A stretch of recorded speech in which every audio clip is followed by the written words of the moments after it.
నమస్కారం. అమ్మ అనేటువంటి పదానికి నిన్న ఛానల్‌లో మనం ఒక మంచి కథ తెలుసుకున్నాం. ఈరోజు మరొక చిన్న కథను తెలుసుకోవడానికి ప్రయత్నం చేద్దాం. తల్లికి కుమారుడు పుట్టాడు అంటే చాలా ఆనందిస్తుంది. కానీ ఆ కుమారుడు మంచి ప్రయోజకుడైనప్పుడే ఆ తల్లి యొక్క ఆనందం కూడా కలుగుతుంది. తల్లి ఎప్పుడు కూడా తన కుమారుడు ఎదుగుతూ ఉండాలి. చిన్నప్పటి నుంచి పెంచుకున్నటువంటి కొడుకు పెద్దవాడైన తర్వాత అతనికి వివాహం చేయాలని తాపత్రయపడు. తన జీవితాన్ని వాడు మళ్ళీ నా తర్వాత ఇంకొక స్త్రీ దగ్గర బతకాలి అనేటువంటి అనురాగం పంచేటువంటి భార్య కోసం ఉండాలనే ఉద్దేశంతో వివాహం అనేటువంటి ప్రయత్నాలు చేసింది. ఆ కుర్రవాడికి ఎవరు తండ్రి లేకపోవడం వల్ల కొన్ని తప్పుడు దారిలో వెళ్ళడం వల్ల అతనికి కొంత చెడు అలవాట్లు కూడా అబ్బాయి. తాగుడు అనేటువంటి అలవాటు కూడా ఉంది. అయినప్పటికీ కూడా తల్లికి బిడ్డ ఇప్పుడు కూడా మంచివాడి కిందే లెక్క. వివాహం చేసింది. వివాహం చేసిన తర్వాత కోడలు పిల్ల వచ్చింది. ఆ కోడల పిల్ల రావడంతో చాలా కొంతకాలం అయ్యేటప్పటికి ఆ కోడల పిల్లకి అత్తగారి మీద చాలా ఏహ్యభావం కలిగింది.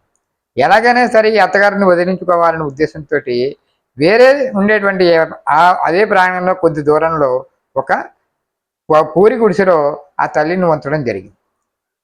ఈ తల్లి పాపం అక్కడే ఉంటుంది, భోజనం టైంకి వస్తుంది, భోజనం తింటుంది. ఈ భార్యాభర్తలు ఇద్దరు కలిసి ఉంటున్నారు. ఇంకా ఈవిడికి అసూయ తగ్గక ఈ కోడల పిల్ల భర్తని ఒకరాజు బాగా తాగి రాత్రి వచ్చినటువంటి మత్తులో ఒక చిన్న కోరిక కోరుతుంది. ఏమండి, నాకు చిన్న కోరిక ఉంది, తీరుస్తారా అంది. ఏమిటో చెప్పండి. ఏమీ లేదండి, మీ అమ్మ చాలా మంచిది, మీ అమ్మ లాంటి మనస్సు నాకు కావాలి, కాబట్టి ఆవిడ గుండెకాయని తెచ్చి పెడతారా అని అడిగింది. ఆవిడ గుండెకాయని నాకు తెచ్చి పెడతారా అని అడిగింది. ఆ కుర్రవాడు తాగేసినటువంటి మైకంలో ఓష్ అదెంత పని అన్నాడు. బయటకు వచ్చాడు. బ్రహ్మాండమైనటువంటి ఈదురుగాలు వీస్తున్నాయి. వర్షం కుండపోతగా కురుస్తోంది. అయినప్పటికీ తన భార్య కోరిక నెరవేర్చాలనే ఉద్దేశంతో ఆ తల్లి ఉన్నటువంటి ప్రాంతానికి, ఆ ఇంటికి ఆ వర్షంలో వెళ్ళడం జరిగింది. లోపలికి వెళ్ళాడు. ఆ తల్లిని చూశాడు. అక్కడ అనుకున్నాడు, అమ్మ అమ్మ, నాకు నీ గుండెకాయ కావాలట, మా కోడలు మీ కోడలు అడిగింది అన్నాడు. ఆ తల్లి ఆశ్చర్యపోయింది. నాయన, గుండెకాయ అంటుంటే నీకు ఎక్కడుంటుందో తెలుసా అంటే, అవన్నీ నాకు తెలియదమ్మా, నాకు గుండెకాయ కావాలి అన్నాడు. ఆ తాగిన మత్తులో వాడు ఏం అడిగాడో తెలియదు. కానీ ఆ తల్లి కొడుకు యొక్క కోరిక నెరవేర్చడం కోసం ఆ పక్కనే ఉండేటువంటి చాకుని తీసుకొని అయినా దీన్ని కోసే, ఇదిగో నా పక్కన ఉన్నటువంటి ఈ ఈ రొమ్ములో ఉన్నటువంటి గుండెకాయని తీసుకెళ్ళని చెప్పింది. వాడు ఆ మైకంలో తల్లిని కూడా కోసి ఆ హృదయాన్ని చేత్తో పట్టుకుని బయటకు వచ్చాడు. ఆ కుండపోతగా వర్షం కురుస్తోంది. ఆ హృదయాన్ని చేతితో పట్టుకున్నాడు. రక్తసిక్తమైనటువంటి ఆ గుండెకాయ పట్టుకుని నడుస్తూ వెడుతున్నాడు. ఆ దారిలో ఒక చోట రాయి తగిలి కింద పడిపోయాడు. ఏమంటనే ఈ చేతిలో ఉన్నటువంటి ఆ గుండెకాయ కింద పడిపోయింది. కింద పడిపోయి కొట్టుకుపోతుంటే అప్పుడు ఆ గుండెకాయ మాట్లాడుతుంటే, నాయనా జాగ్రత్త, ఇంటికి తొందరగా వెళ్ళు నాయనా అని చెప్పి ఆ తల్లి గుండెకాయ మాట్లాడుతుంది. ఈ హృదయ ఆవేదన అర్థం చేసుకునేటువంటి మనస్తత్వం వాడు లేడు.